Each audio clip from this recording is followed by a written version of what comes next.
for all the fans to be involved. To see the joy that he delivered in his first season, I'll be honest, when Jurgen left I was concerned that we would be back in sort of the fighting to be in the top 4, because it's a competitive Premier League. Arsenal continue to invest, Man City continue to invest. You're thinking, when are Chelsea and United going to start playing well again? So I was concerned that we would drop off. That first season was unbelievable to deliver the Premier League title. To deal with the contracts of Trent, Salah and Van Dijk, they're 3 massive players. All season, if they didn't rate him as a manager or a coach, they would have gone. But what did they say about it? And I've been saying for about 6 months now. And they go, oh yeah, but he won it with Jurgen's team. Well, why didn't Jurgen win it the year before? He didn't win it, and they go, well, City and Arsenal dropped. So what? We were the better team and won it handsomely. And I just think, give the guy. I just think it's not us to go against our manager and players within 6 months of winning a trophy. It's wrong, Becky. Yeah. And yeah, I know I'm not trying to that the football's not been great. Of course it hasn't. But I believe there's been a lot of hows and whys that has gone through it. So just appealing for everybody to just relax. Listen to Tomo. He knows what he's talking about. Let's get the reaction there. Cara, Tomo thinks we're going to win the league next year. Do you, Cara? Absolutely. At the start of the year, that's always my thoughts. And just to echo what some of the guys said, coming in after Jurgen Klopp it's almost like the impossible job, because he was so loved by everyone. And Slot's just come in. It's been absolutely seamless in the first year. And then dealing with the tragedy that we had in the summer was never going to be easy. But we're not a club like Chelsea or someone like that who sacks managers every 10 minutes. We're a club that gets behind them. We're a club that, we've got banners of our great managers in the Kop. So the manager of Liverpool is such a special position, and the stats speak for themselves. So I think we've all as fans got to sort of calm down a little bit. Well done, Cara. Good girl.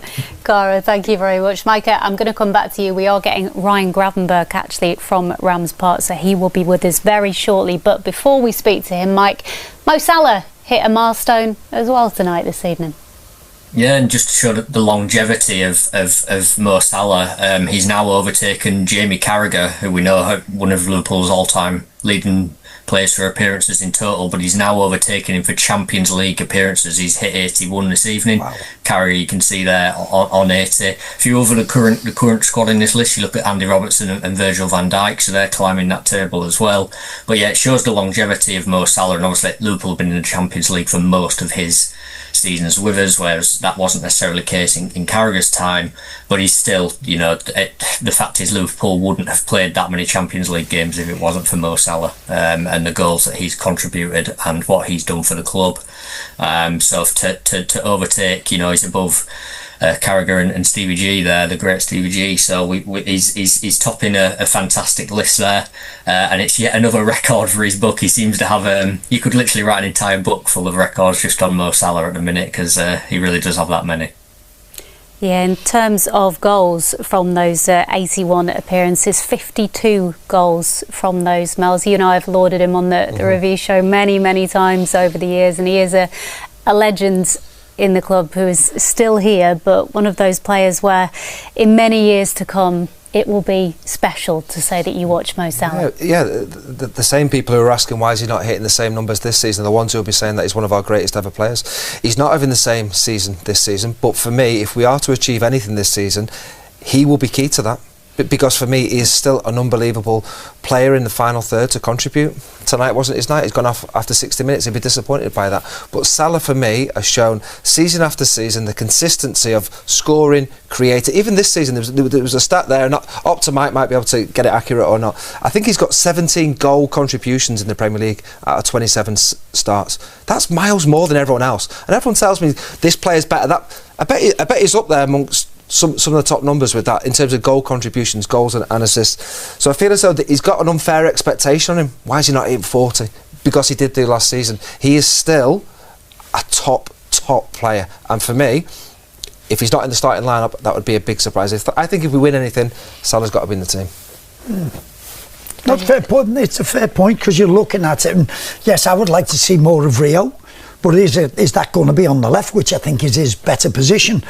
But you look at it, and that's why Mo's always in the side, because you think there's an assist in him. And he's had his poor games, but you always feel as though he will come up with something when you need it most. And I agree with him. He'd be gutted to come off. But I think you've got to think a team first. Always think a team first. And that is why I've got, of all the greats of Liverpool, I've got him in my top 10. And he thoroughly deserves to be in there. He's still playing, which that great status comes after you finish.